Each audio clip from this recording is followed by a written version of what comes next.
Halo semuanya, kembali lagi di channel Naik Level. Pada video kali ini kami akan membahas analisa saham TLKM atau PT Telkom Indonesia Terbuka. Ya, sesuai dengan request dua penonton di video kami yang sebelumnya.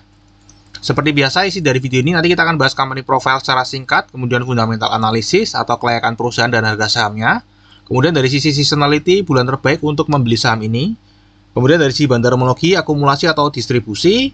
Dan dari sisi technical, itu range pergerakan harganya dan likuiditas sahamnya seperti apa. Nah, kita langsung mulai aja ya teman-teman ya. Mungkin ada yang belum tahu ya, PT Telkom Indonesia ini adalah badan usaha milik negara ya, yang menawarkan layanan telekomunikasi dan jaringan.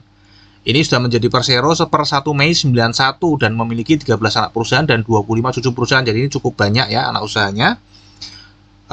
Brand yang terkenal di masyarakat itu adalah IndiHome ya, ini provider internet di rumah teman-teman ya. Kemudian Telkomsel ini provider operator seluler ya, dengan kartunya itu kartu Halo, kartu Simpati, kartu As itu ya teman-teman ya. Harusnya sih teman-teman sudah familiar ya dengan ini harusnya. Ini adalah komposisi pemegang sahamnya adalah negara 52%, masyarakat ada 47,9%. Dan dari 47,9% ini itu dikuasai 79,86 ya, 80%-nya ya, itu dikuasai oleh asing. Ya, kemudian institusi lokalnya 18,2%, individu lokalnya nggak terlalu banyak. Ternyata hanya 1,9%. Ya, namun 1,9% ini ternyata secara jumlah investornya cukup banyak teman-teman ya, 169.000 ya, padahal cuman 1,9% dari total kepemilikan sahamnya. Kemudian kalau kita cek ini listing di bursa 95 dan dapat dana 2,3 triliun. Saldo laba di kuartal 2 2022 ada 103 triliun. Jadi ini perusahaannya masih profitable dan profitnya jumbo teman-teman ya. Nah, kita akan masuk ke fundamental analisis. Yang pertama seperti biasa kita akan bahas income statement atau performa dari perusahaan ini selama ini. Kalau kita cek dari grafik pendapatannya, ini selalu naik teman-teman ya, nggak pernah turun ya, nggak pernah turun satu kali pun. Terakhir 2021 143,2 triliun ya. Kemudian laba bersihnya juga sama, selalu naik, nggak pernah turun hanya satu kali. Ya, pernah turun berarti ya, artinya ini hanya satu kali turun tahun 2017 ke 2018 ya, terakhir 2021 33,9 triliun atau 23,6% dari pendapatan. Jadi ini cukup besar ya, cukup besar net profitnya. Dan kalau kita cek dari tahun 2017 ke 2018 ini kenapa kok turun?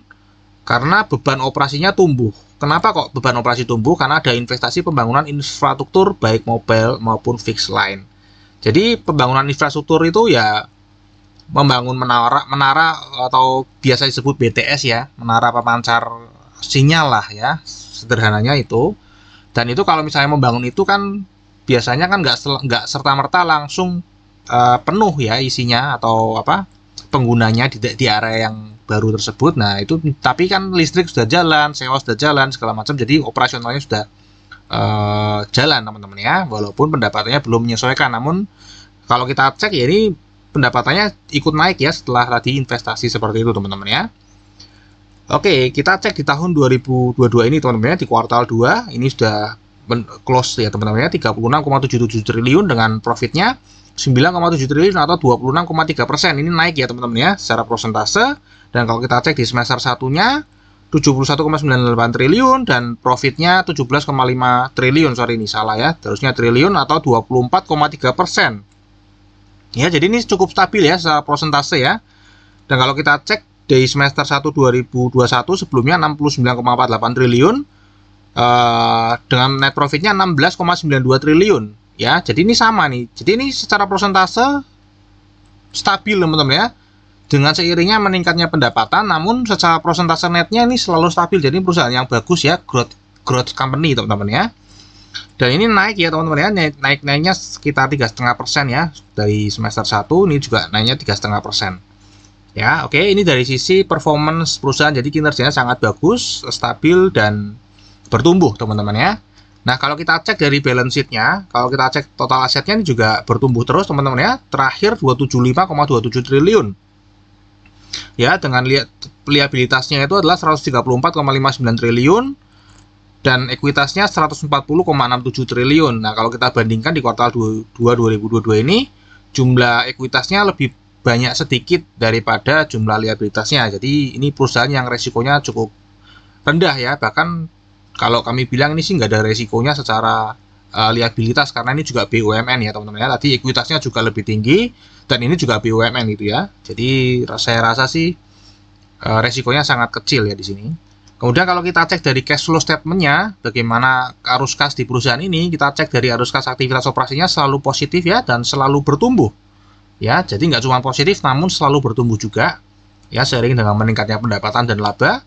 Kemudian dari arus aktivitas investasinya juga selalu investasi teman-teman, dan ini grafik yang sebenarnya kita pengenkan ya. Kenapa? Karena perusahaan ini investasinya tambah lama tambah besar. Semakin dengan meningkatnya pendapatan, meningkatnya laba, ternyata investasinya tambah besar. Artinya perusahaan ini masih ingin berkembang lebih besar lagi. Ya, nggak stagnan di situ.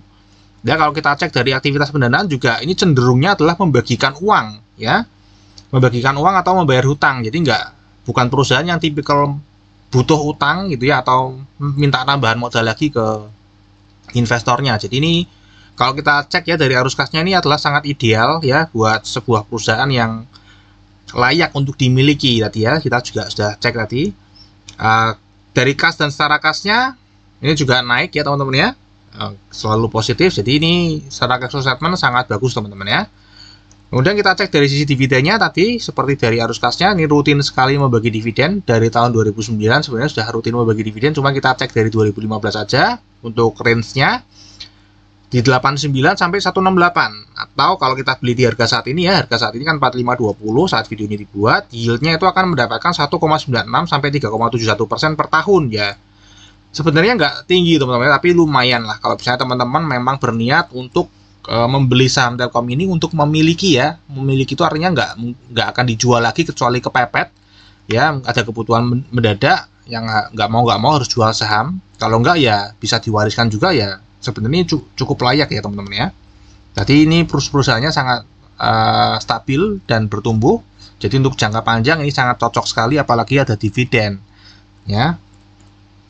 Oke, kita akan masuk ke pertanyaan fundamental ya. Seperti biasa kami akan coba bantu jawab. Namun ini sifatnya subjektif dari kami ya, dari pengalaman kami, dan teman-teman boleh berbeda pendapat. Apakah fundamental perusahaan ini kuat? Tadi kita cek dari sisi kinerja selalu mencetak laba dan konsisten bertumbuh setiap tahunnya. Kalau kita cek dari sisi balance sheet, posisi ekuitas lebih tinggi 1,04 kali dari liabilitas ya. Jadi perusahaan ini tidak berisiko tinggi, apalagi ini BUMN ya. Tadi sudah dijelaskan. Dari sisi arus kas juga menghasilkan kas yang positif dari operasi, kemudian rutin melakukan ekspansi, bahkan ekspansinya tambah lama tambah agresif, itu tambah besar, cenderung membagikan dividen dan membayar hutang. Ya ini sudah pasti jelas ya. Saya yakin teman-teman juga setuju kalau ini fundamentalnya kuat.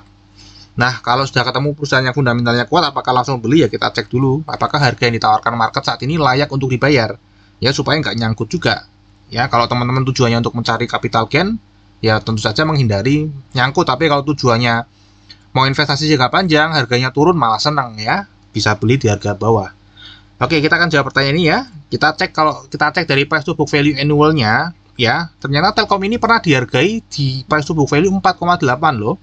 Jadi kalau kita bandingkan dengan price to book value yang tertingginya, ini jelas murah, artinya harganya bisa naik lagi teman-teman ya. Kalau kembali ke harga price to book 4,8 ya. Nah, kita cek dulu dari yang kuartal 2 ini ya, kita cek book value-nya 120,24 triliun atau per lembar sahamnya 12.13. Harga yang ditawarkan market atau market cap-nya sekarang adalah 444,7 triliun atau 4520 per lembar sahamnya. Dengan kata lain kita harus bayar 3,7 kali dari modal perusahaan saat ini. Ya, jadi kalau dari price to book value jelas ini harganya cukup mahal teman-teman ya. Nah, kalau kita cek dari profit 12 bulan ke belakang, karena ini perusahaannya tadi profitnya selalu stabil ya, jadi kita bisa pakai history, nggak ada profit yang aneh-aneh ya, yang sifatnya cuma pembukuan tiba-tiba dan tidak rutin. Kita cek profit 12 ke belakang itu, 12 bulan ke belakang adalah 25,6 triliun atau 258 per lembar saham. Jadi kalau kita beli di harga saat ini nih 4520, kita akan balik modal 17,36 tahun secara perusahaan sejak kita membeli saham ini ya, di harga ini.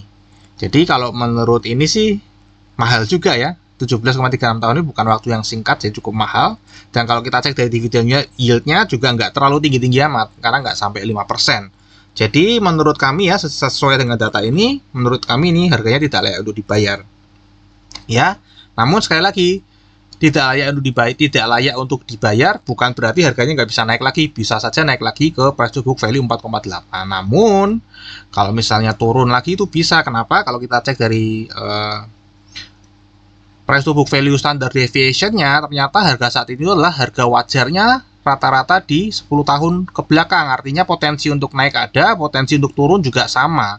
Ya, jadi kalau misal tujuannya memang untuk mendapatkan capital gain, di sini jelas resikonya, risk to reward-nya nggak sepadan ya teman-teman ya. Tapi kalau memang sekali lagi tujuannya untuk jangka panjang sekali, ya jelas ini murah gitu ya.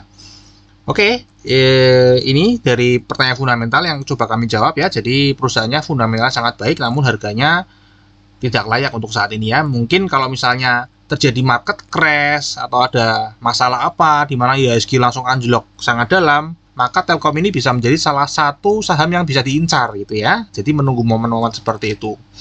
Oke, kita akan lanjut ke yang berikutnya, yaitu analisa seasonality ya. Nah, kalau kita cek ya dari 10 tahun ke belakang ya, bulan terbaik untuk membeli saham ini adalah di bulan Desember teman-teman. Kita lihat ya, hanya satu kali minus, dan itu pun hanya 1,15%, dan itu pun tahun 2013. Selanjutnya nggak pernah namanya negatif di bulan Desember ya, 90% chance-nya untuk naik. Kemudian yang terbaik kedua adalah di bulan Juli, 82%, dan ini juga hijau. Kemudian bulan April dan bulan Februari teman-teman ya. Nah, jadi ini kalau kita cek ya dari September, Oktober, November, Desember, jadi bulan ini sampai akhir tahun, ternyata probabilitasnya ini cukup lumayan teman-teman, 50%, 60%, dan tahun lalu juga ini di akhir tahun, ya semester 2 2022 selalu naik tiap bulan, nggak pernah turun. Ya, di tahun 2021 ya, jadi tahun kemarin di semester kedua itu nggak pernah turun sama sekali sahamnya, naik terus tiap bulan teman-teman. Jadi ini bisa untuk jadi pertimbangan ya dari analisa seasonality, akhir tahun ini cukup bagus untuk memegang atau membeli saham Telkom. Oke, sekarang kita akan masuk ke analisa bendarmologi ya. Kalau kita cek dari underline-nya, ini kelihatan sekali ya bahwa sedang terjadi akumulasi teman-teman ya. Kita cek juga di sini, lihat volume akumulasinya cukup dominan ya, dan sejak tanggal 15 Juli itu sudah melakukan akumulasi. Kalau kita cek di broker summary, itu broker asing ini teman-teman yang melakukan akumulasi, dan kita cek broker BK ini melakukan akumulasi sampai 2,8 triliun dengan average-nya 4.500. Dan di sini harga saat ini masih di harga average-nya mereka ya, meskipun di atas sedikit ya. Oke, kita cek tadi kan ini saham dikuasai oleh asing ya. Tadi dari yang beredar di masyarakat kan 80% dikuasai oleh institusi asing. Nah, kita cek ya, underline-nya asing ini juga sama teman-teman. Bahkan sejak dari awal tahun 2022 ini sudah melakukan akumulasi. Kita cek ya, asing ini sudah melakukan akumulasi sampai harganya naik ke sini, kemudian diturunkan teman-teman ya oleh asing. Namun ini bukan distribusi ya, karena memang kalau sudah akumulasi itu nggak mungkin harganya dinaikkan terus, karena kan tambah lama harganya tambah mahal. Sometimes ya, kadang-kadang nih mereka langsung turunkan seperti ini, kemudian mereka beli lagi di harga bawah ya, jadi harganya supaya harga average-nya nggak terlalu tinggi ya. Jadi ini juga sama nih ya, lagi akumulasi diturunkan lagi, akumulasi diturunkan lagi ya. Sampai kapan ya? Nanti sampai akumulasinya selesai. Kalau sudah selesai berarti tinggal markup harga, kemudian melakukan distribusi ya. Jadi ini dari sisi bendarmologi sedang terjadi akumulasi teman-teman ya.